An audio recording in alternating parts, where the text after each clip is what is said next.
ब्रह्मा का पिता है, कौन विष्णु की मां, शंकर का दादा कौन है, हमको दे बता। ये जानने के लिए कृपया सुनिए। जगत गुरु तत्वदर्शी संत रामपाल जी महाराज के अमृत वचन सर्व पवित्र धर्मों के पवित्र शास्त्रों के आधार पर। क्योंकि गीता जी एक ऐसा शास्त्र है, ना किसी मजहब या जाति से कोई संबंध नहीं इसका। ये तो उस समय रचा गया था, उसमें ना कोई हिंदू था, ना मुसलमान, सिख, ना ईसाई। तो हम जो इस गीता के अनुसार साधना नहीं करते, वेदों अनुसार साधना नहीं करते, हम शास्त्र विरुद्ध साधना कर रहे हैं। और शास्त्र विरुद्ध विधि को त्याग कर जो मनमानी पूजा करते हैं, वो न तो कभी सुख को प्राप्त होते हैं और न ही उनकी गति होए और न ही उनको कोई लाभ होए, अर्थात यूजलेस, कति व्यर्थ। फिर देखो, क्योंकि एक ऐसा सामूहिक शिक्षा स्थल है जिसमें पहली क्लास से लेकर पीएचडी तक के बच्चों को यही पढ़ाया जाता है। तो जो रोजाना सत्संग सुन रहे हैं उन पुण्यात्माओं को और गदगद होना चाहिए। बार बार सुनोगे तो यह बात समझ में आएगी। जैसे पहली क्लास के बच्चे को 100 बार समझाना पड़ता है, A for apple, B for book, C for cat, और 20-20 बार रट्टे लगवाने पड़ जाते हैं जब वो कितना समझ में आने योग्य होती है बातें। ऐसे ही ये एक ऐसा निर्मल ज्ञान है, जितनी बार सुनोगे उतना आनंद आना चाहिए आपको, क्योंकि भक्त आत्मा को प्रभु की प्यास होती है और कथा से वो कभी ऊबते नहीं। अध्याय नंबर 16 और श्लोक नंबर 23।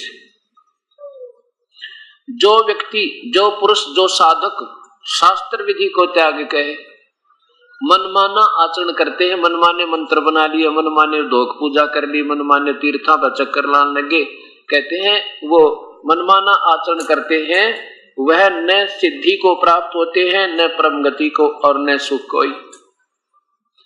अब देखो, इसलिए अर्जुन तेरे लिए, ये 24वां श्लोक 16वें अध्याय का, इससे तेरे लिए कर्तव्य और अकर्तव्य की व्यवस्था में शास्त्र ही प्रमाण है। ऐसा जानकर तू शास्त्र विधि से नियत कर्म ही करने योग्य है और मत करना। अब ये पवित्र शास्त्र तो बोला जा रहा था और वेदों की तरफ संकेत है। अब इस पवित्र शास्त्र में क्या मना किया है? तीनों देवताओं की पूजा मना किया है, ब्रह्मा विष्णु महेश की। उसके साथ साथ क्या मना किया है? भूत और पितरों की श्राद्ध निकालना, भूत पूजा, पिंड भरवाना, चौराहे की पूजा करना, ये भी मना किया भगवान ने। अब देखो अध्याय नंबर 9 का श्लोक नंबर 25 इसी पवित्र गीता जी का।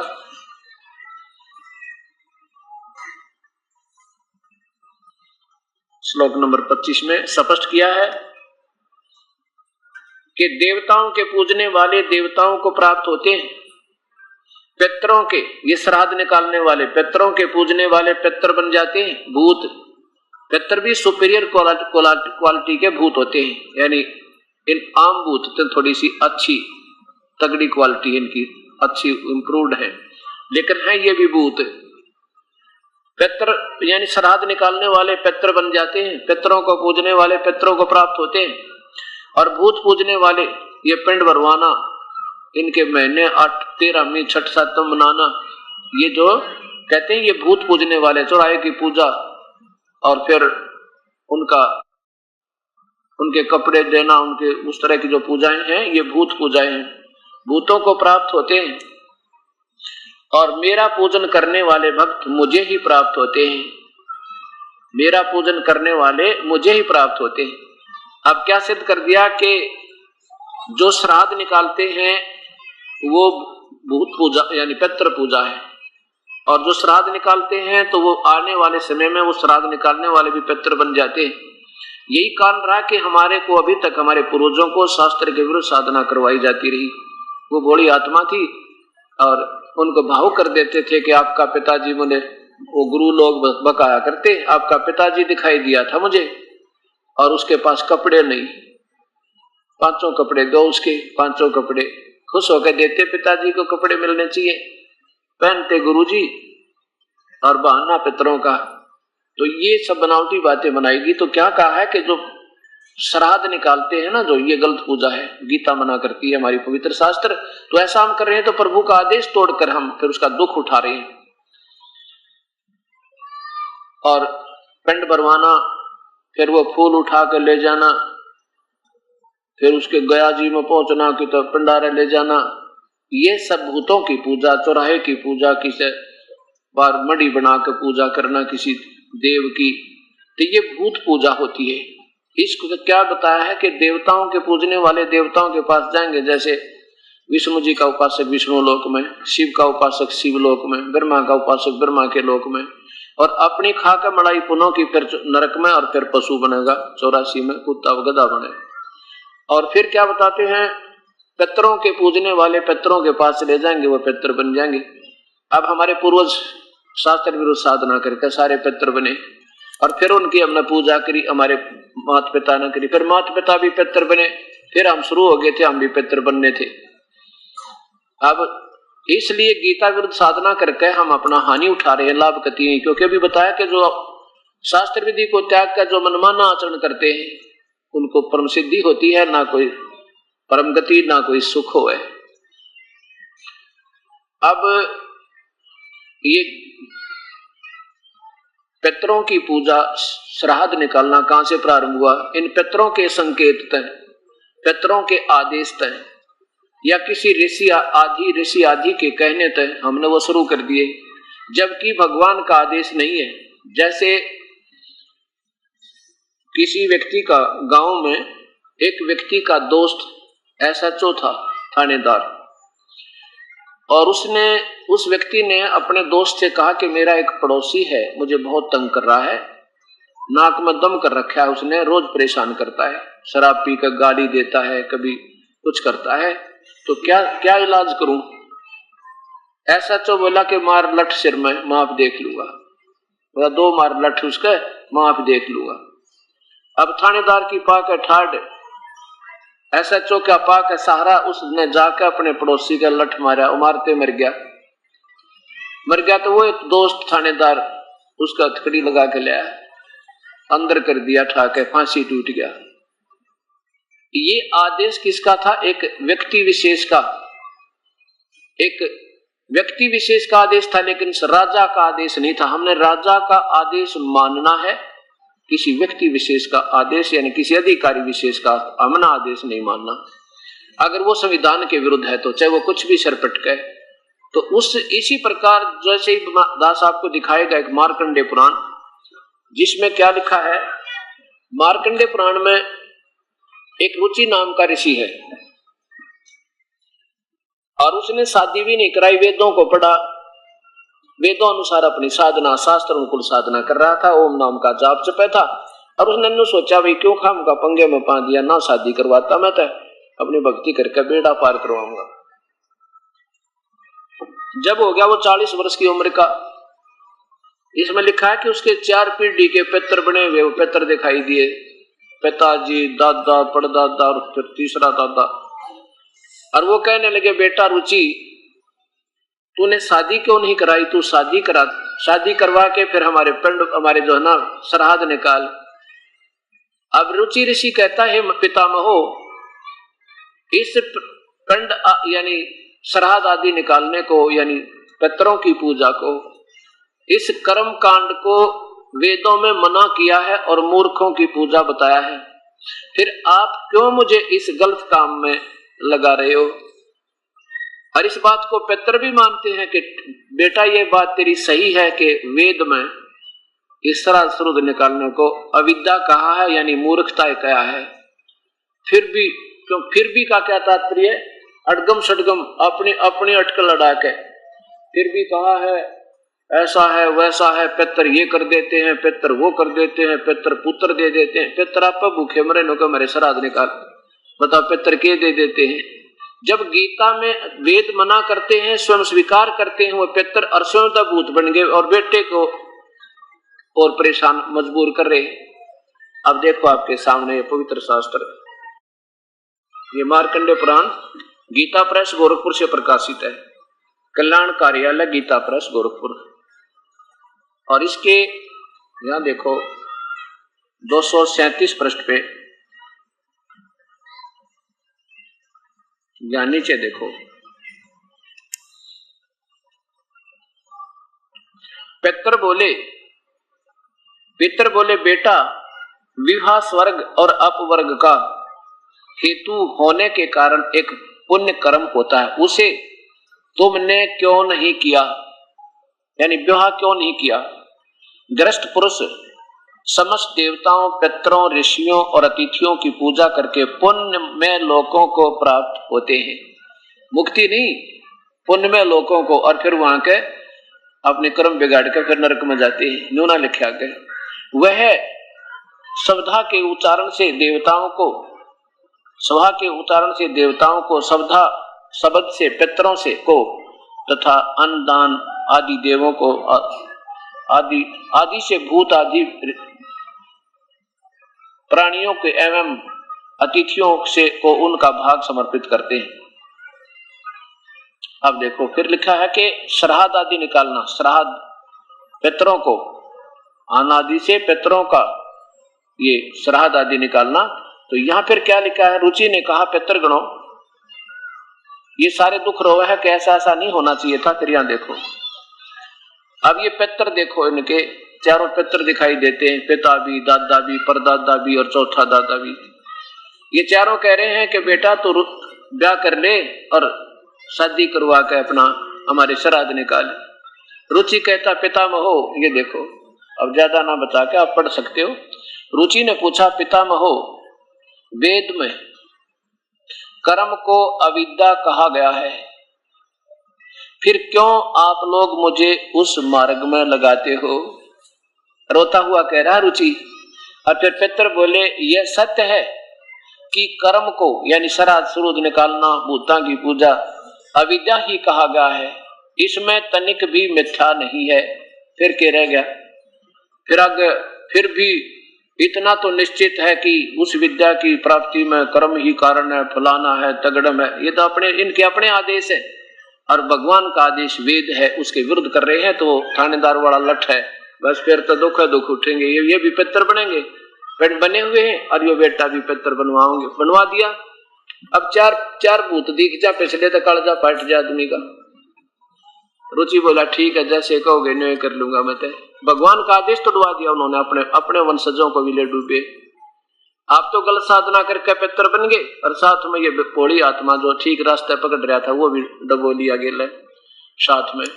तो अब ये हमने फिर सोचना होगा, कोई ये बड़कों का लेख नहीं है गीता जी के बच्चा ने वैसे लिख दिया होगा किसी ने। और ये तो जो पुराण है ये किसी ऋषि विशेष के या ब्रह्मा आदि भगवान के अपने लेख हैं। जैसे ब्रह्मा ने बता दिया ऐसे हुआ वैसे, ठीक है, इन्होंने जितना देखा वो बता दिया, लेकिन फिर ये भी अपने हाथ खड़े कर देते हैं कि हमने और नहीं बेरा। और खुद ये भगवान ब्रह्म भी कह देता है कि मैं भी उस परमात्मा के बारे में पूरा नहीं जानता। लेकिन ये संविधान जो गीता में लिखा है, पूजा की विधि, कौन सी पूजा ठीक है कौन सी गलत है, स्पष्ट वर्णन है। तो अब हमने इस गीता अनुसार साधना करनी है, फिर ना तंबूत बने, ना पितर बने, ना फिर श्राद्धों की आवश्यकता, ना फिर पिंड बनवाने, सीधी सी बात है। अब इसके विरुद्ध आज भी वर्तमान के संत जन बल्कि और बढ़िया विधि बताते हैं श्राद्ध निकालन की, जबकि मना कराना चाहिए था बच्चों ये गलत साधना मत करो। इन्होंने तो ये तरीका बना रखा है कि तुम्हारी रोजी रोटी बनी रहे, तुम्हारी महिमा बनी रहे, बहुसंख्या में लोग इकट्ठे हो जाए, तुम्हारी प्रभुता बन जाए। यहाँ इस दास ने कति जरूरत नहीं। हम परमात्मा से डरते हैं, हम सियाने हो गए, वो नादान है, अनजान है जो संत अभी गलत मार्गदर्शन कर रहे हैं, उनको डर नहीं लग रहा कि तुम इतने दोषी हो कि तुम्हें ठिकाना नहीं मिलेगा नरक में भी, ये तो अलग बनाना पड़ेगा। परमात्मा ने कहने का भाव ये है कि जब बच्चा नादान होता है वो सर्प भी पकड़ ले, अग्नि में भी हाथ दे दे और बिजली के तार का हाथ लगा दे, और जब समझदार हो जाता है फिर सर्प का नाम लेते दूर कूद जाएगा, 1 फुट तक निकट ना आ गया हो। और कोई नो कह दिए तार पड़ा है इसमें बिजली है तो एकदम दूर हो जाएगा, क्योंकि उसको ज्ञान हो चुका है। अनजानपने में गलतियां हो जाती हैं, लेकिन सियाना हो जाना चाहिए। हम बालक नहीं रह रहे, पहले हमारे पूर्वज अनजान थे, नादान थे, उनको पता नहीं था, बड़ी आत्मा थी, जैसे भी कोई कह देता था वो सत्य मान्या करते, क्योंकि उनमें कपट नहीं था। और वो जो गुरु लोग थे वो कपटी गणे थे, उनको अपना स्वार्थ चाहिए था, उनके लेखा चाहे कुएं में पड़ो। अब जैसे एक बार काशी में अफवाह चला दी, बनारस में एक नादान इन गुरुओं ने, मेरे जैसे अनजानों ने, पेट भरों ने क्या बना दिया कि जो काशी मरता है वो स्वर्ग जाता है। अब देखो, जब क्या किया इन प्यारी आत्माओं ने, हमारे पूर्वजों ने ये सोचा भाई ये संत जन है, विद्वान पुरुष हैं, वेदों के ज्ञाता है, इन्होंने ठीक ही फिर भगवान का कोई संदेश है इनके पास, तभी तो ये कह रहे हैं। तो हमारे पूर्वजों ने अपने माता पिता को उस काशी में अपने गुरुओं के पास ले जाना शुरू कर दिया जब वो वृद्ध हो गए, और उन गुरुओं ने उनके पैसे फिक्स कर दिए, 2 रुपये महीना। पहले 2 रुपये बहुत महंगे कुछ होया करते हैं, 10 रुपये महीना। अब ये देखा उन्होंने ये देखा कि ये 2 वर्ष ज्यादा से ज्यादा 1.5 वर्ष मेरे माता पिता का जीवन है, कोई बात नहीं, इनके निमित्त इनको वहां छोड़ देते, ना जाने कब इनका उम्र आयु पूरी हो जावे, शरीर पूरा हो जावे, तब तक इनका खर्चा देते रहेंगे। तो प्रत्येक के गुरु एक क्षेत्र के गुरु होते, उन गुरुओं का लिंक फिर वहां उन गुरुओं से होता, काशी वालों से। तो वहां जा के उन बुजुर्ग आदमियों को उनके घरों में छोड़ना शुरू कर दिया, और उन्होंने लालच में ये स्वीकार कर लिया कि ठीक है 2 रुपये या 4 रुपये महीना हमें दे देना, हम संभालते रहेंगे, जब तुम्हारे पिताजी शरीर छोड़ जाएंगे तुम्हें संदेशा दे देंगे, आ जाना। ये सीधे स्वर्ग जाएंगे। अब वहां क्या हो गया, भीड़ घनी होगी, एक के गुरु के पास 100 बूढ़े हो गए, और बूढ़ा तो वृद्ध तो एक का ना संभड़ा घर में। अब उन्होंने सोची तो बात बिगड़ गई, लालच में काम तो बिगाड़ दिया, पर इन्हें संभाला कैसे। फिर उन्होंने के स्कीम बनाई कि यूं कह दो कि भगवान का आदेश है कि गंगा के ऊपर एक क्रोध आवे है परमात्मा की तरफ से, और जिसने शीघ्र जाना हो ना स्वर्ग में, तो वहां आरे से क्रोध से अपनी गर्दन कटवा लो, सीधा स्वर्ग मिनट में जावे। ये भी तरीका शुरू कर दिया। अब ने सोची भाई, उनको मालूम था कि बुजुर्गों से सारे तंगा लिया करें, तो घर वाले जाओ पिताजी देख ले, मरना तो सही, और शीघ्र चले जाओगे ना दुखी हो रहे, वह भी सलाह दे, फिर साथ में गुरुजी सलाह दे, तो बुजुर्ग का ठीक से बेटा करो काम। उनकी और फीस रख दी 2 रुपये 10 रुपये, जो करो तो लेगा ना शीघ्र उसकी 10 रुपये, वह 10 रुपये उस टाइम 1000 रुपये के 10,000 बराबर होया करते, तो वो भी स्वीकार कर लिया अपने माता पिता को शीघ्र स्वर्ग भेजने के लिए। अब उन्होंने कैसा तरीका अपनाया कि एक ऐसी आर्च टाइप बनाई, गुफा केव बनाई, और उसमें जाकर के गंगा के किनारे पर बिल्कुल पौड़ी बना दी, और उसमें ऐसा सिर रखवा दे उस बुजुर्ग का। बुजुर्ग को से बड़ा जाना चाहो तो कोई आओ, वो तो हत्था बना दिया उन्होंने गल काटन का। अब उसमें सिर रखवा दे और उसका कंट्रोल बना लिया थोड़ा सा 100 फुट की दूरी पर। झाड़ बोझड़े ज्यादा खड़े थे, झाड़ जंखाड़, उनकी आड़ में जाके और वहां पहरा लगा दिया, कोई नहीं जा सके उधर अपना, उन क्योंकि उन गुरुओं का सारा बोलबाला वहां पर। तो वहां खड़ा होकर एक गुरुदेव आवाज लगावा जब उनके वहां गर्दन रखवा दे, और कहे कि हे परमात्मा, ये फलाना राम आपके पास आ रहा है, इसको स्वर्ग में शीघ्र स्वर्ग में स्थान देना। वो जान जाते, आवाज की पहचान थी, वो फटाफट वो हैंडल घुमा देते और बूढ़े की गर्दन कट जाती और उसको धक्का दे देते गंगा में, चल भाई तेरे पिताजी का कल्याण हुआ। अब ये भी शुरू कर दिया हमने, क्योंकि हमने तो परमात्मा चाहिए, पिताजी का कल्याण होना चाहिए। वहां पर वो गल कटवाने भी प्रारंभ कर दिए, क्योंकि हमारे प्यारी आत्मा बोले बाले थे हमारे पूर्वज। अब उसको भी बड़ी मुश्किल से फिर वो पकड़ा गया, गवर्नमेंट ने हस्तक्षेप किया, जब जाकर वो कसाई पना खत्म हुआ था। तो अब जो ये शास्त्र के विरुद्ध साधना करवाई जा रही, उससे भी बुरा काम समझ लेना। ये श्राद्ध निकालना, भूतों की पूजा, देवताओं की पूजा करने से हमारी यही जन्म और मृत्यु, 84 लाख योनियां, पितर बनना, श्राद्ध, ये भूत बनना, ये समाप्त नहीं हो पा रहा।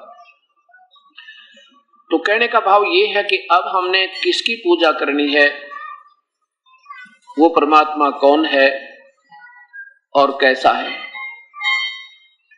अभी तक जितने भी संत जन आज वर्तमान में जो लाखों की संख्या में प्राणियों को संबोधित करते हैं, दीक्षा दी हुई है, उनकी सबकी लेखनी, उनके करकमलों द्वारा लिखी हुई पुस्तकें, उनकी अपनी सोच, अंतिम उपलब्धि दास के पास उपलब्ध है, और सबको कंप्यूटर में फीड करके उनकी सीडी बनाकर पूरे हिंदुस्तान में प्रवेश करके भेज दी है, ताकि भक्तात्मा समझ सके कि वास्तविकता क्या है, शास्त्र क्या बताते हैं और संतों की अपनी अटकल क्या है। तो हमने जो शास्त्र के विरुद्ध साधना वो नहीं करनी चाहिए, जिसके कारण हमें हानि होती है। तो उन महापुरुषों ने क्या बताया कि परमात्मा निराकार है, उसका आकार नहीं है। और हमारे चारों पवित्र धर्मों के चारों पवित्र शास्त्र ये बताते हैं परमात्मा आकार में है और मनुष्य जैसा है, उसका नाम भी बता दिया कि उसका ये नाम है वास्तव में। और ये क्या बताते हैं कि परमात्मा निराकार है। और अंग्रेजी बोलने लगे आजकल के ये महापुरुष संतजन, क्या कहते हैं, प्रभु का प्रकाश यानी divine light. Divine light, divine light माने दैवी प्रकाश यानी भगवान का प्रकाश, प्रभु का प्रकाश।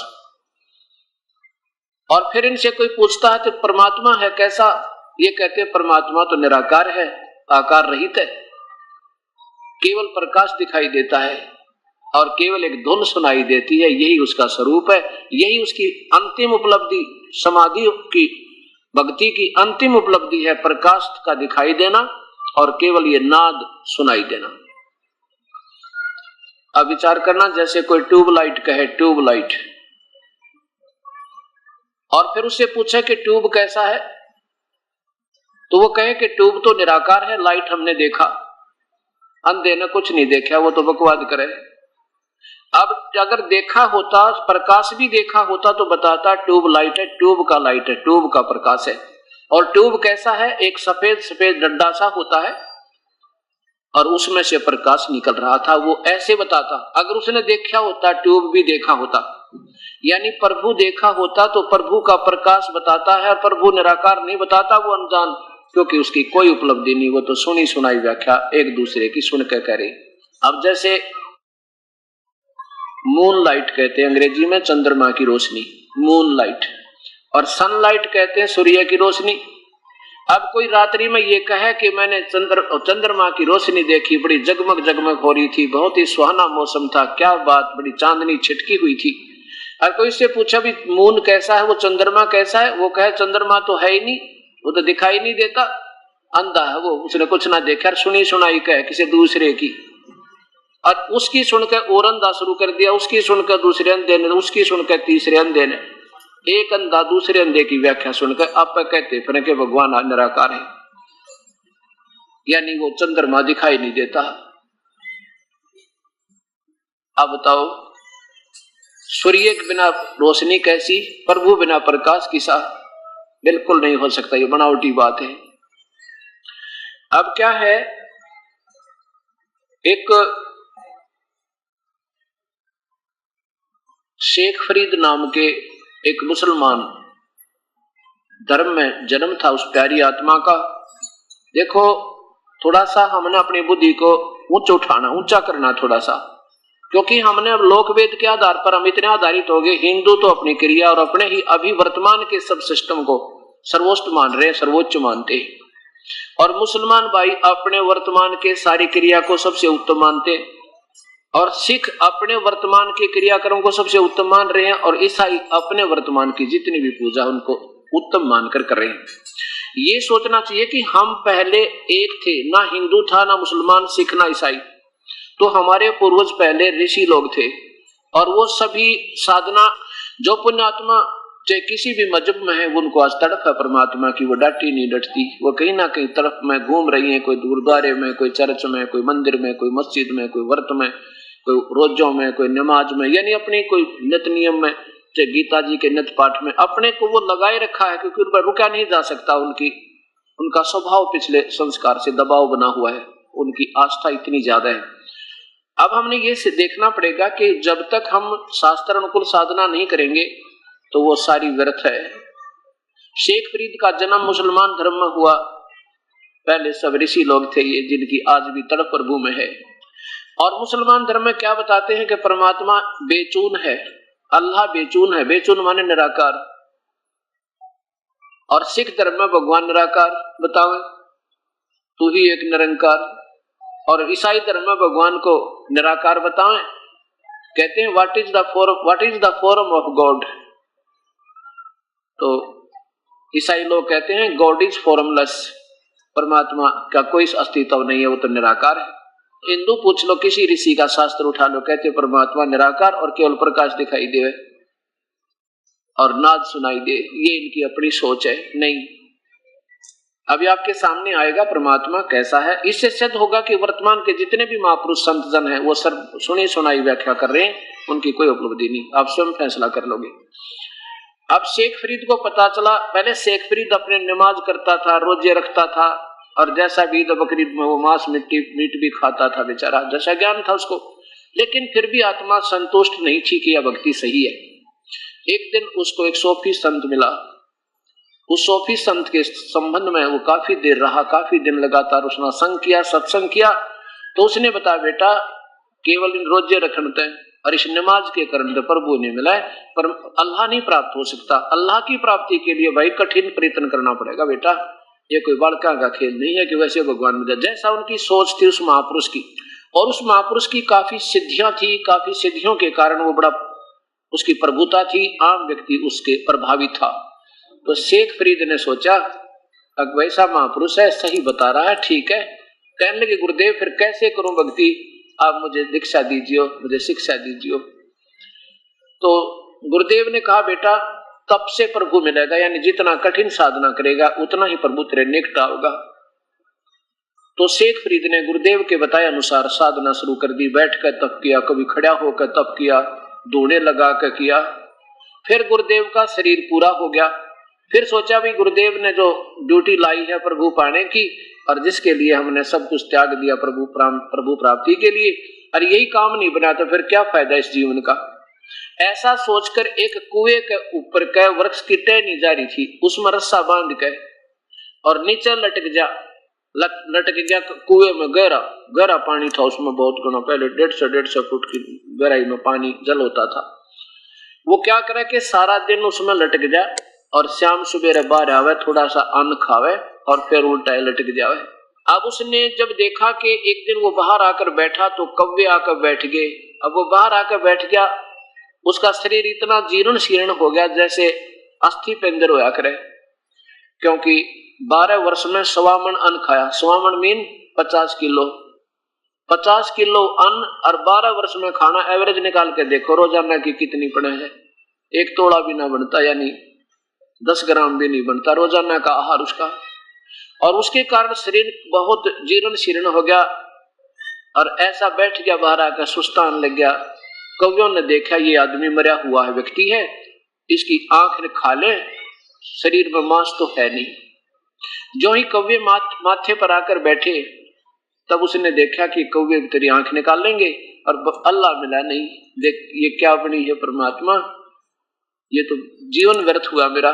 यूं कहकर कहने लगा, हे कव्यो, मेरे शरीर पर कहीं मांस बचा हो उसको खा लो भाई, मेरी आंख ना छेड़, आंखें मत छूना, हो सकता मुझे अल्लाह के दर्शन हो, दीदार हो जाए। शेख फरीद इतनी बात कह के कव्यो मेरी आंख ना छुओ, आंख छोड़ दो, मेरे शरीर पर कहीं मांस नजर आवे तो वैसे खा लो सारे ने, हो सके मुझे भगवान का दर्शन हो, दीदार हो, अल्लाह का दीदार हो जाए। इतना कह के आंखों में पानी भर के और उठ कर चल पड़ा कि अब कौवे तुझे बख्शेंगे नहीं, या खा जाएंगे, इस आंखों को फोड़ देंगे, फिर कैसे दर्शन होंगे, बिल्कुल गर्भ शरीर हो जाएगा मेरा। ये सोच के उल्टा ही फिर उन पैरों का रस्सा बांध के और कुएं में लटक के और बड़ी फूट कर रोने लगा, हे परमात्मा अब तो बाहर निकलने का भी हिसाब किताब ना रहा, बाहर जाते ये कौवे खाएंगे मेरे को। बहुत बुरी तरह रोया, बहुत बुरी तरह, इतना रोया कि बस आंखों में तो पानी अश्रुधारा बह चली। इतने में वो पूर्ण परमात्मा, वो कबीर परमेश्वर, पूर्ण ब्रह्म, वो सतपुरुष सतलोक से आए, आकर के और उस कुएं पर खड़े हो गए, जिस कुएं में, जिस कोप में शेख फरीद लटक रहा था। पकड़ के उसका रस्सा ऐसे निकालने लगा और ऐसे ऊपर ने खींच लिए, अपने जैसे उल्टा लटकाया, अपने बराबर में ऊपर निकाल लिया और मुंह नीचे को लटक रहा है। अब शेख फरीद ने सोचा ये कोई शरारती व्यक्ति आ गया और तुझे तंग करने लग गया, बताइए मुझे बाहर निकाल कर डाल देगा, कौवे मेरी आंख खा लेंगे। पहले भी शरारती बालक, शरारती व्यक्ति उसके रस्से को पकड़ कर ऐसे हिला देते थे, वो बेचारा कभी इधर लग गया करता, कभी उधर लग गया करता, चलो कोई ना, वो तो ला कर चले जाते, फिर अपना कंट्रोल कर लेता था। उसने सोचा आज बिल्कुल निकम्मा आदमी टकरा गया, इसने तो तू बाहर ही निकाल लिया। तो कहने लगा, भाई मुझे क्यों परेशान करते हो, मैंने क्या बिगाड़ा है तेरा, आप अपना काम करो, मैं अपना काम कर रहा हूं। तो परमेश्वर कहने लगे, क्या कर रहे हो आप यहाँ पर? कहने लगे, मैं प्रभु की प्राप्ति के लिए प्रयत्न कर रहा हूं। परमेश्वर ने कहा पूर्ण ब्रह्म ने कि जिसकी तुझे तलाश है, जिसके लिए तू प्रयत्न कर रहा है, वो मैं तेरे सामने खड़ा हूं, मैं अल्लाह हूं। शेख फरीद बोला, बकवाद मत करो, मजाक ना करो मेरे साथ, अल्लाह ऐसा नहीं होता, अल्लाह ऐसा थोड़ा ही होता है। तो कबीर साहब बोले, भाई और कैसा होता है आप बताओ? कि वो तो बेचून है। बेचून माने अनविजिबल, वो तो निराकार है, वो तो दिखाई नहीं देता। फिर कबीर साहब बोले, बोले आत्मा नो तो सोच तू कह क्या रहा है और कर क्या रहा है। एक तरफ तो कहता परमात्मा निराकार है, फिर उसके देखने के लिए और शरीर का नाश कर दिया तूने नादान, ना तो तुम्हारी थ्योरी ठीक, ना तुम्हारा कोई आधार किसी का, तुम कर क्या रहे हो और कह क्या रहे हो। जब दीदार शब्द है तुम्हारी कुरान शरीफ में, तो बेटा वो आकार भी होगा उसका। अब इस बात ने समझ गया भी सचमुच, एक तरफ तो भगवान का दर्शन चाह और फिर ऊपर से उसको निराकार बताओ, ये कौन सा मेल हुआ? ये तो अनजाना की बच्चों की व्याख्या है। अब कहते हैं ना, समझदार व्यक्ति को संकेत ही बहुत होता है। इतने में समझ गया कि ये देखो हमारी बुद्धि फिर भी इतनी उल्टी फिट हो रही है कि ये मन में नहीं आया कि वास्तव में अल्लाह होगा। उसने न सोची कि ये जरूर कोई बाखबर व्यक्ति है, ये कोई तत्वदर्शी संत जरूर है, जब भगवान नहीं है। जब इसने इतना बढ़िया ज्ञान एक सेकंड में बता दिया कि नादान एक तरफ तो भगवान को निराकार बताओ और फिर उसके देखने के लिए शरीर खत्म कर दिया, समाधि लाओ, देखा कुछ अंदर, देखा कुछ अंदर, क्या देखा? अब प्रकाश दिखाई देगा। कमाल के आदमी, मिलना भगवान कर देखा प्रकाश, कोई बात हुई है? अब हमने मिलना परमात्मा से, प्रकाश हमें क्या देगा? प्रकाश प्रभु बिना हो ही नहीं सकता, किसी भी वस्तु बिना वो प्रकाश हो ही नहीं सकता। और अन्य प्रकाश जैसे सूर्य का प्रकाश के काम आया, वो अपना नेचुरल काम कर रहा है, लेकिन प्रभु मिलेगा तो उसका प्रकाश भी दिखेगा। जैसे कई कहते हैं ना, हमने अंदर प्रकाश देखा, जैसे सूर्य के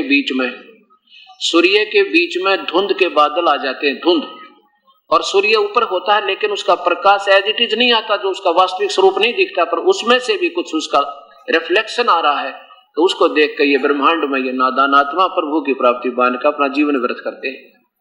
परमात्मा बिना प्रकाश हो ही नहीं सकता। आपके सामने 20 प्रमाण दूंगा शास्त्रों में, और जिन महापुरुषों ने खुद आंखों देखा, जिनको अल्लाह के दर्शन हुए, जिस सतपुरुष को उन्होंने स्वयं देखा आंखों, उनकी व्याख्या आपके सामने पेश करूंगा, और फिर देखना आपको पता लगेगा ये संत आपको कहां ले जा रहे हैं और हम कहां जा रहे हैं अंधे होकर। क्योंकि देखो, डॉक्टर इलाज करे तो मरीज कहां तक सोचे? ये तो डॉक्टर ने सोचना था, तो इसकी जान का खतरा हो रहा है, नीम हकीम ने खुद सोचना चाहिए, तो क्या दवाई दे रहा है, ये तो बेचारे खाएंगे करेंगे। अब जिसको प्यास है प्रभु की, वो तो ना जाने कहां कहां जाना पड़ेगा उसने, जब तक प्यास ना मिटेगी। उसके बाद शेख फरीद ने को कबीर परमात्मा ने बताया कि बेटा वो परमात्मा मैं हूं, मेरा नाम कबीर है, और मेरा सतलोक तकत जहां लिखा ना 6 दिन में सृष्टि रची, 7वें दिन तकत पर जा विराजा, मैं ही वो परमात्मा हूं, और उसी तकत से मैं यहां पर आया हूं तेरे पास। अब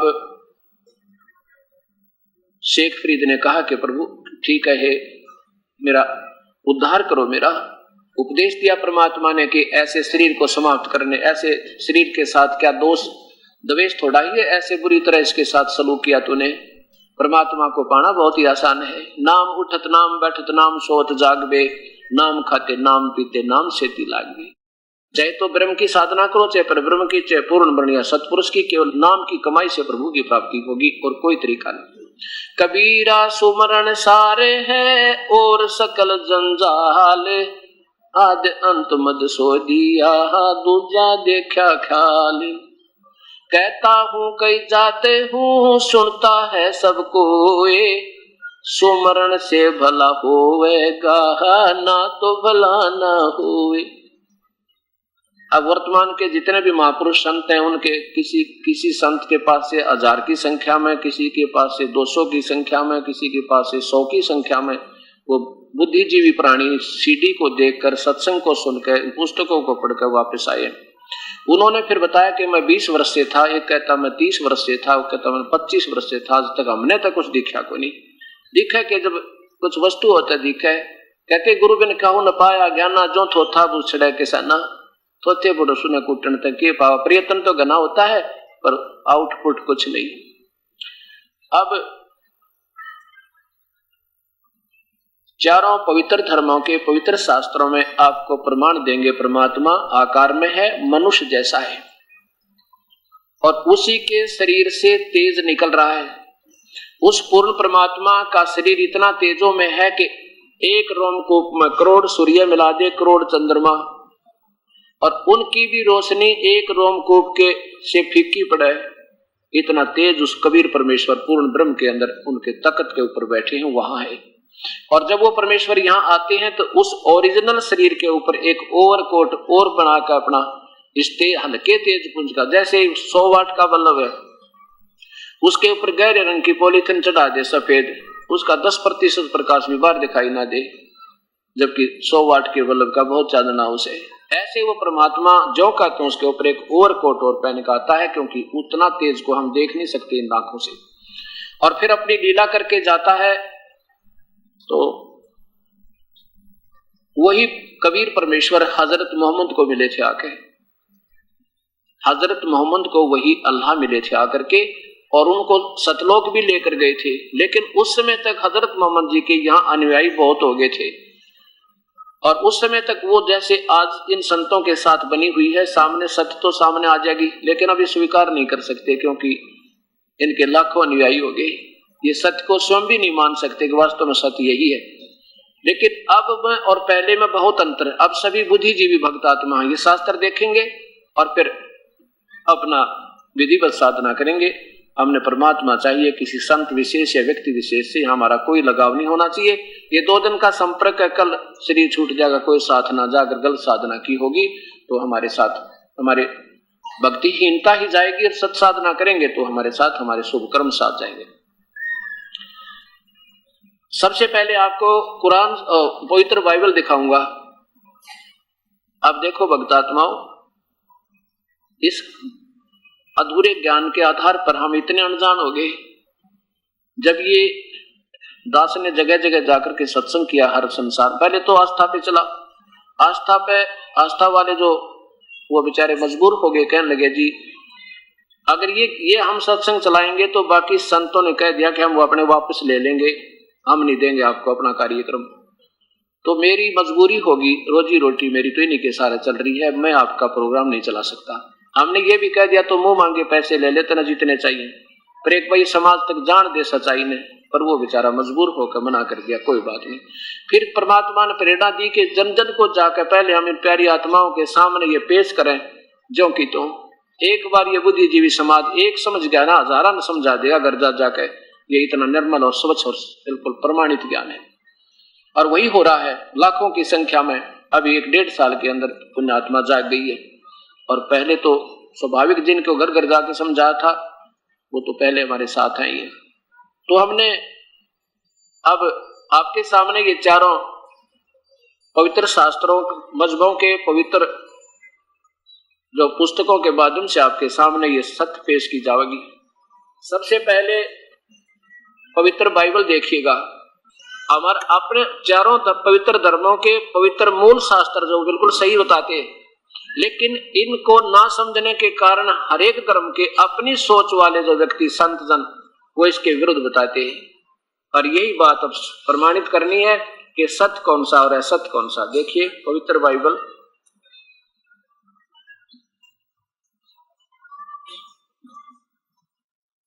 पवित्र शास्त्र बाइबल, और ये कहां से प्रकाशित है? इंडिया बाइबल लिटरेचर, 67 प्रकार रोड, कल्पिक, मद्रास, दूरभाष इतने। इसमें बिल्कुल प्रारंभ में लिखा है उत्पत्ति। इसमें लिखा कि 6 दिन में भगवान ने सृष्टि रची, 7वें दिन तख्त पर जा बिराजा। यहां देखो सृष्टि के 7 दिन, पहला दिन, ये दूसरा दिन, और ये तीसरा दिन, और ये चौथा दिन, और यहां देखिएगा 5वां दिन, और नीचे आइएगा 6ठा दिन। हम 6ठे दिन से चलते हैं, कहां से? नीचे देखो। अब 26 नंबर, 6ठे दिन में 26 नंबर से है। फिर परमेश्वर ने कहा, हम मनुष्य को अपने स्वरूप के अनुसार अपनी समानता में बनाए। इति सिद्धम के अल्लाह जो है, गॉड जो है, परमेश्वर जो है मनुष्य जैसा है। हम मनुष्य को, परमेश्वर ने कहा हम मनुष्य को अपने स्वरूप के अनुसार अपनी समानता में बनाए। नीचे देखो, नीचे देखो। फिर तब परमेश्वर ने मनुष्य को अपने स्वरूप के अनुसार उत्पन्न किया, अपने जैसा, और अपने ही स्वरूप के अनुसार परमेश्वर ने उसको उत्पन्न किया। नर और नारी करके उसने मनुष्य की सृष्टि की। इन 7 लाइनों में 3 में लिखा कि मनुष्य जैसा भगवान है, अल्लाह है, गॉड है। चाहे वो ब्रह्म है, चाहे परब्रह्म है, चाहे पूर्ण ब्रह्म, ये सब आकार में है। और ये पूर्ण ब्रह्म परमात्मा की महिमा गाई जा रही है, जिन्हें 6 दिन में सृष्टि रची, 7वें दिन तख्त पर जा विराजा। ये कबीर परमेश्वर की, पूर्ण ब्रह्म की, सतपुरुष की तरफ संकेत है। आगे देखियो, फिर इनको मनुष्यों को खाने के लिए आदेश प्रभु का। फिर परमेश्वर ने उनसे कहा, सुनो, जितने बीज वाले छोटे छोटे पेड़ सारी पृथ्वी के ऊपर है और जितने वृक्षों में बीज वाले फल होते हैं, वे सब मैंने तुमको दिए हैं, वे तुम्हारे भोजन के लिए। भगवान परमात्मा की तरफ से कहीं भी मांस खाने का आदेश नहीं है। आगे इस पवित्र शास्त्र कुरान शरीफ में या बाइबल में कि कहीं किसी देव का, फरिश्ते का आदेश है अगर मांस खाने का, तो वो थानेदार वाला आदेश है, वो दोषी होंगे दोनों। ये गॉड का आदेश नहीं है, पूर्ण परमात्मा का आदेश नहीं है। और नीचे लिखा फिर, और जितने भी पृथ्वी के पशु और आकाश के पृथ्वी और पृथ्वी पर रेंगने वाले जीव जंतु हैं, जिनमें जीवन के प्राण हैं, उन सब के खाने के लिए मैंने सब हरे हरे छोटे पेड़ दिए हैं। और ऐसा ही हो गया। उनको भी किसी को मांस खाना, इवन शेर तक को मांस खाने का आदेश नहीं है। और पहले सतयुग में शेर मांस नहीं खाते थे। अब यह बात देर तक समझ में आवे, क्योंकि ये कैसे हो सके। अब कोई नो कहे कि हिंदू लोग, हमारे पूर्वज कभी मांस नहीं खाते थे, कति ना जच्चे, क्योंकि सारे तकरीबन खान लगे। और कोई कहे सिख धर्म के अंदर वो 10 महापुरुषों ने कभी मांस छुआ भी नहीं, शराब तक हाथ नहीं लगाया, और आज ये सिख धर्म के अनुयायी है और मांस ऐसे खाओ जैसे लाडू जलेबी होती है। और 100 साल के बाद कोई नो कहेगा ना कि ये सिख धर्म में मांस नहीं खाते थे, कोई नहीं मानेगा। ऐसे ही ये पशु पक्षी भी मांस नहीं खाते थे। देखिए नीचे, 7वां दिन विश्राम का दिन। ये सब कुछ करके भगवान ने, कहते हैं, 7वां दिन को, अपना 7वां दिन सारा काम समाप्त किया और 7वें दिन को विश्राम किया।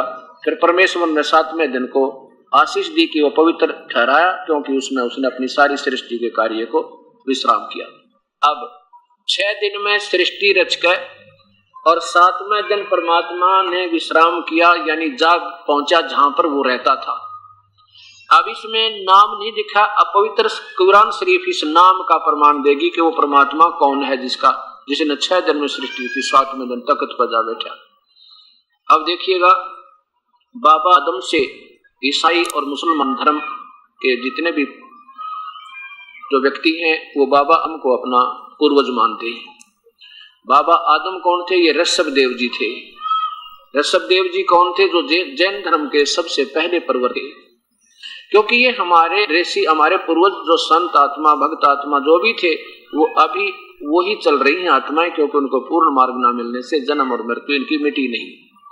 अब क्या है, कुरान शरीफ में 40% से लेकर 60% इन चारों कुरानों में, पवित्र बाइबल का 40 और 60% के बीच में विवरण है। और जो इनको सब मान्य है, इन मुसलमानों को भी ये मान्य है कि जो पवित्र कुरान शरीफ में, पवित्र बाइबल का विवरण वो सही है। और इसमें क्या लिखा है देखिएगा, कुरान शरीफ विशेष हिदायत दी है कि ये वह इलामी किताब है जिसमें कोई संदेह की गुंजाइश नहीं। अर्थात जो पवित्र कुरान शरीफ में लिखा है वो बिल्कुल सत्य है, इन मुसलमानों को पक्का मान्य है। कुरान शरीफ नीचे देखिए कहां से प्रकाशित है। शेरवानी संस्करण, लखनऊ किताबघर, मौसम बाग, सीतापुर रोड, लखनऊ। ये देखिए कुरान शरीफ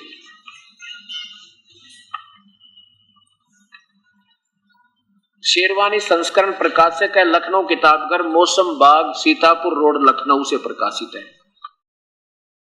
इसमें है सूरत फुरकानी नंबर 25 सूरत फुरकानी नंबर 25 में स्पष्ट है कि वो परमात्मा का नाम कबीर है और वो वही है जिसने 6 दिन में सृष्टि रची, 7वें दिन तख्त पर जा विराजा। ये है कुरान शरीफ सूरत फुरकानी 25 नंबर। इसमें देखिएगा ये पूर्ण एक कुरान शरीफ में जो पृष्ठ है वो ज्यों का त्यों है। ये अरबी भाषा है और उर्दू लिपि है। अब इसी अरबी भाषा को देवनागरी लिपि में भी इस महापुरुष ने बहुत अच्छी कोशिश करके ठीक लिखा है। इसमें क्या लिखा नीचे देखिए, ये लास्ट लाइन यहां पर आती है 52 नंबर आयत। इसमें सीधा कबीरन, कबीरन माने कबीर, क्या लिखा है, फला तुतियल काफिरिन वजाहिदुम बिही जिहादन कबीरन। अब इसमें एक बात विशेष ध्यान देने की है कि जैसे पवित्र गीता जी में एक भगवान बोल रहा है निराकार, जिसको हम निराकार कहते हैं, वो ब्रह्म काल बोल रहा है, और ऐसे ही ये ब्रह्म काल बोल रहा है हजरत मोहम्मद को संकेत दे रहा है। जैसे अर्जुन को भगवान काल श्री कृष्ण में प्रवेश करके संकेत करता है कि वो परमात्मा कोई और है, उसी की पूजा करनी चाहिए, उसी वही पूर्ण ब्रह्म है, वो सारी सृष्टि का रचनहार है, उसी से सब ब्रह्मांडों की रचना हुई।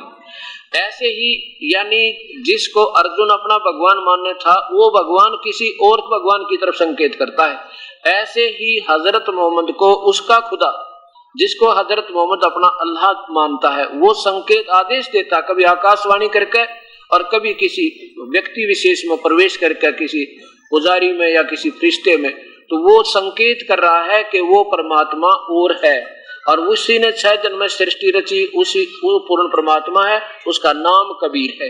और ये काफिर लोग, काफिर माने जो पूर्ण परमात्मा की भक्ति नहीं करते और आन देवताओं की पूजा करते हैं, उनको काफिर लिखा कुरान शरीफ में। ऐसा गीता जी में लताड़ा है, बिल्कुल गीता और कुरान शरीफ और कुरान पवित्र बाइबल और जो है चारों पवित्र वेद, पवित्र गीता जी, जहां तक इनमें प्रभु का संकेत है, प्रभु का ज्ञान, वो तो सही है।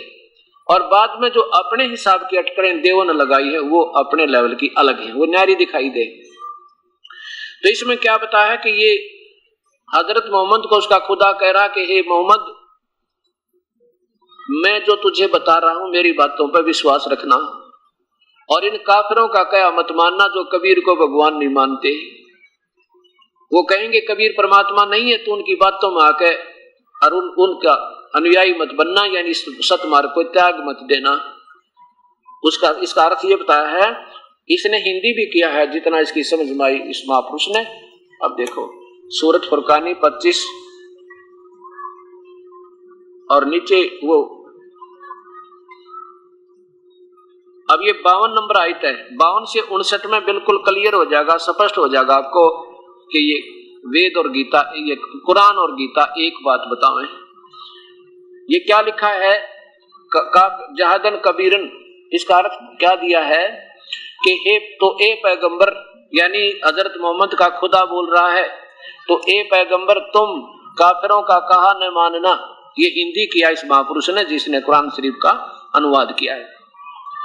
और इस कुरान की दलीलों से उनका सामना करना, किस लिए, उन्होंने कबीर का अर्थ बड़ा कर दिया, जो लिखा ना कबीरन, कबीर परमात्मा ये लिखना था, तो वो कबीर परमात्मा है और काफिर उसको भगवान नहीं मानते, और तो उसके लिए संघर्ष करना, बस इतनी सी बात थी।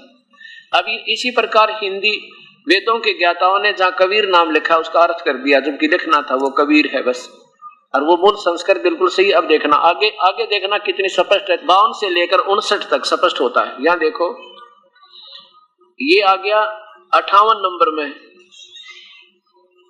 क्या लिखा है, वह कफा बीही बीजुनविच बिजुनबी इवादही कबीरा, ये मिसप्रिंट है, कबीरा नहीं है, कबीरा, ये कबीरा है।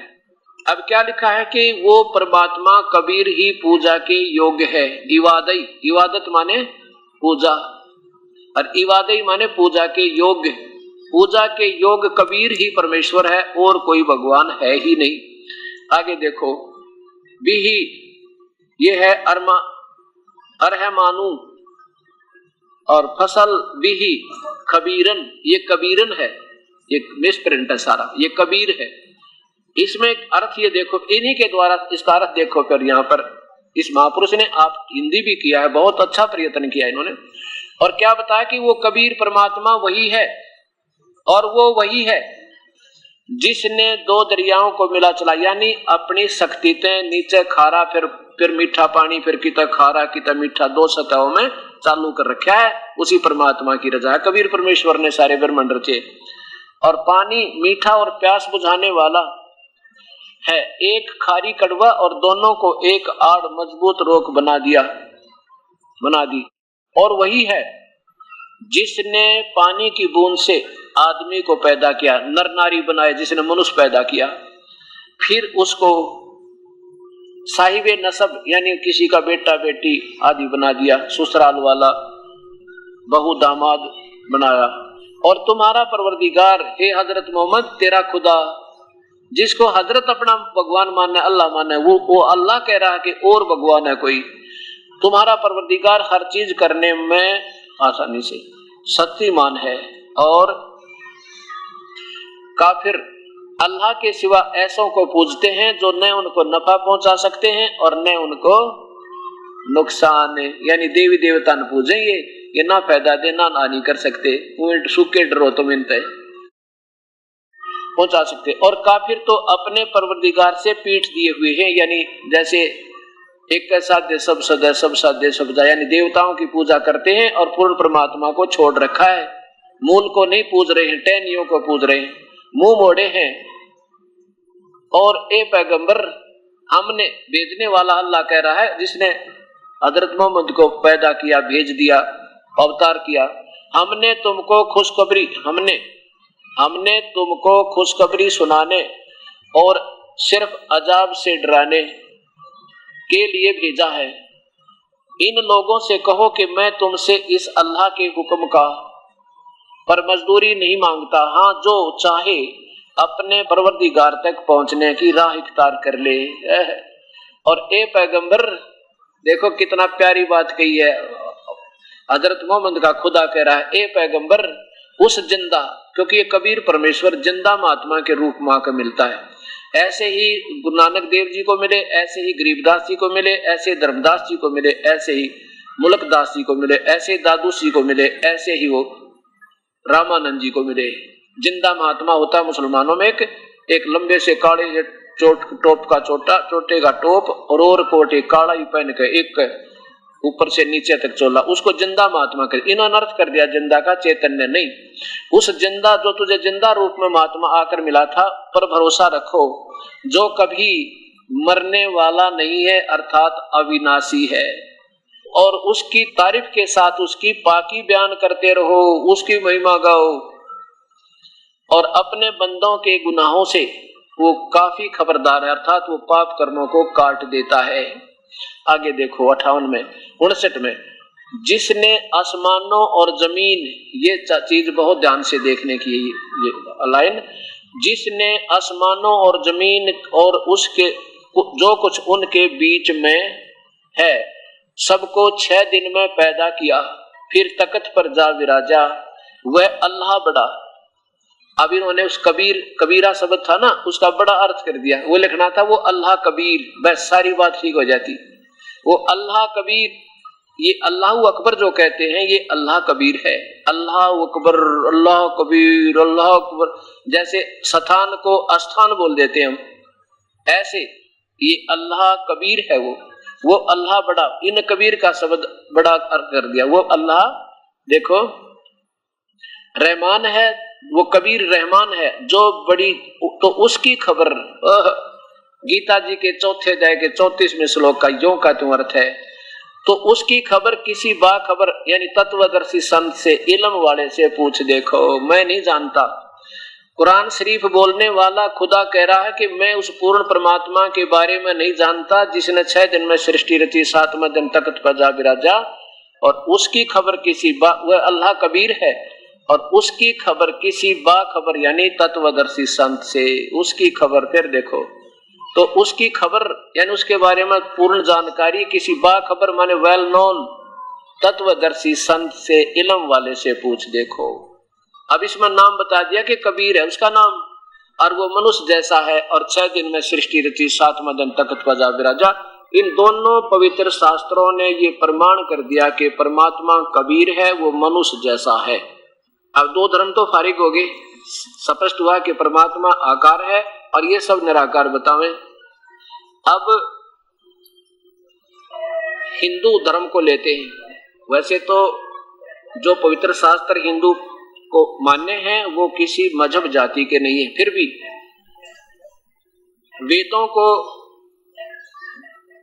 वेदों ही, जो गीता में भी वेदों का संकेत है कि वो शास्त्र वेद ही हमने माना है, और वेद में जो लिखा है वो पूरी जानकारी है, और वेदों में उस परमेश्वर का नाम भी लिखा है, उसका नाम क्या है। अब पहले मैं आपको, क्योंकि हमने जो भी परमात्मा को किसी संत या ऋषि की सोच के आधार पर ही अपने को आधारित किया है कि उसके विचार सुने, उसने उसको निराकार बताया तो हम सब निराकार मान गए। उसके लिए आज के विशेषकर जो है ना वेदों के ज्ञाता इस कलयुग में विशेषकर महर्षि दानंद जी को माना जा रहा है।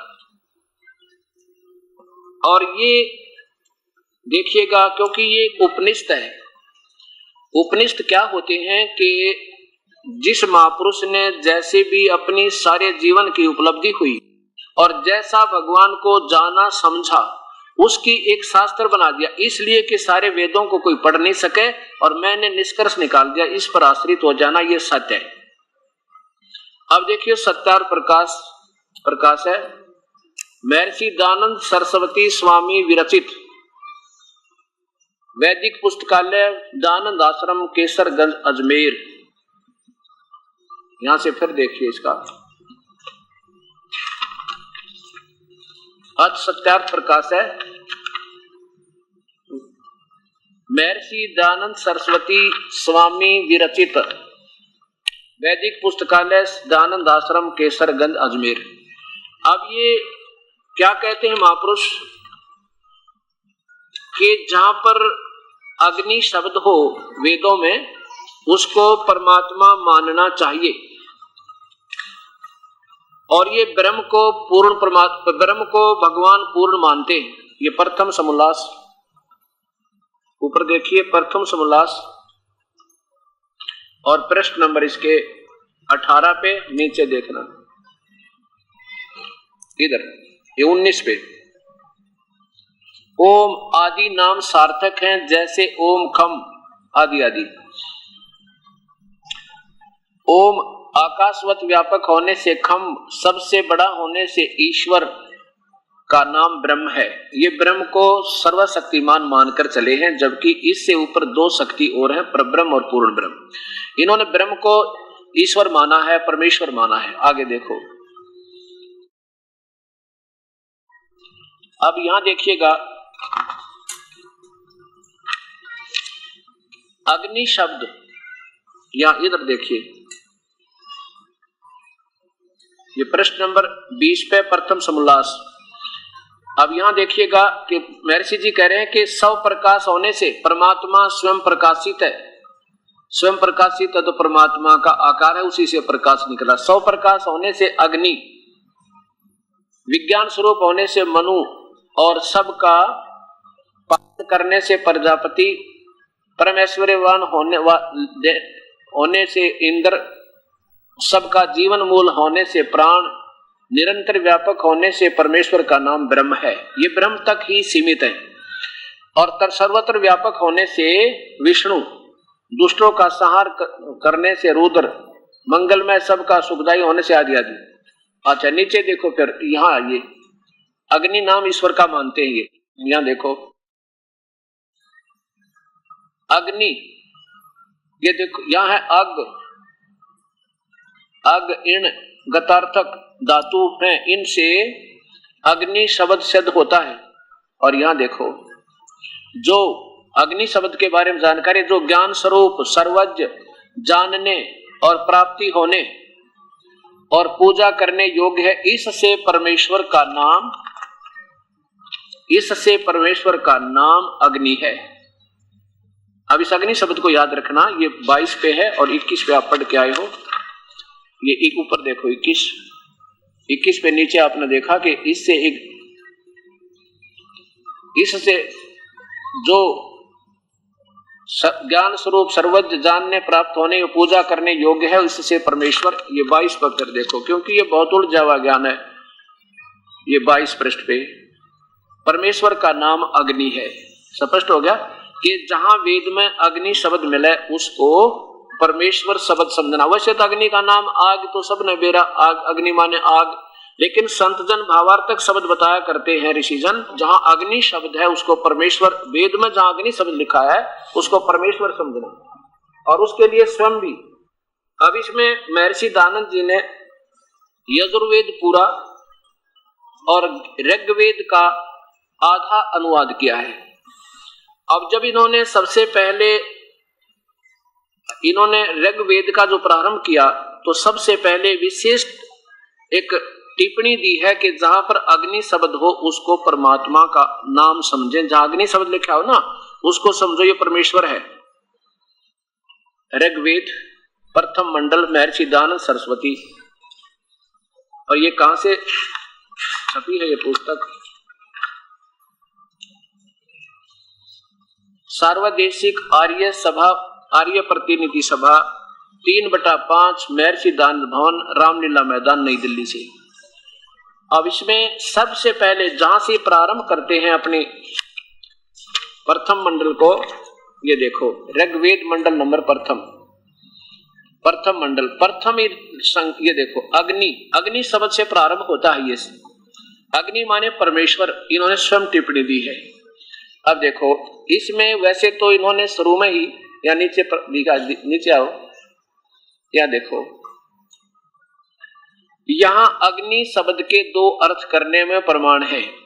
जो अग्नि से प्रारंभ हुआ ना, अग्नि से प्रमाण है। इंद्र मित्रम, इस ऋग्वेद के मंत्र से यह जाना जाता है कि एक सद ब्रह्म है, यानी अग्नि माने सद ब्रह्म है। इंद्र आदि अनेक नाम है, केश अनेक नाम है, तथा इस यजुर्वेद के मंत्र से अग्नि आदि नामों करके सच्चिदानंद घन आदि लक्षण वाले ब्रह्म को जानना चाहिए।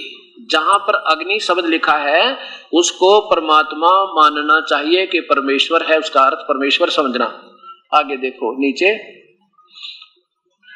आदि सतपथ ब्राह्मण के प्रमाणों से भी अग्नि का शब्द ब्रह्म और आत्मा इन दोनों का अर्थ वाची है। नीचे देखो, इस प्रमाण से मैं अग्नि शब्द से प्रजा शब्द से भौतिक और प्रजापति शब्द से ईश्वर का ग्रहण होता है।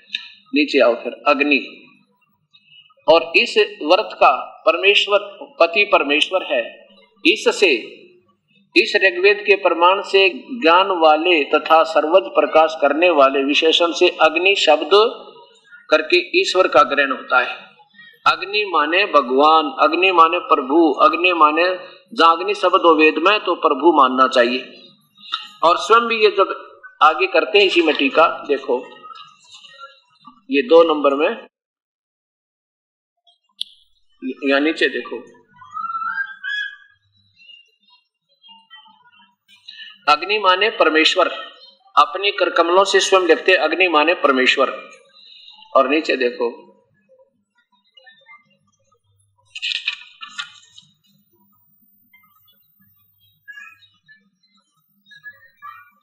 यहां देखो 2 नंबर में, श्लोक नंबर 4 में अग्नि माने हे परमेश्वर। अब इसके साथ साथ और दिखाता हूं आपको, तब ये आपको यजुर्वेद का के अंदर दिखाऊंगा कि परमात्मा सशरीर है।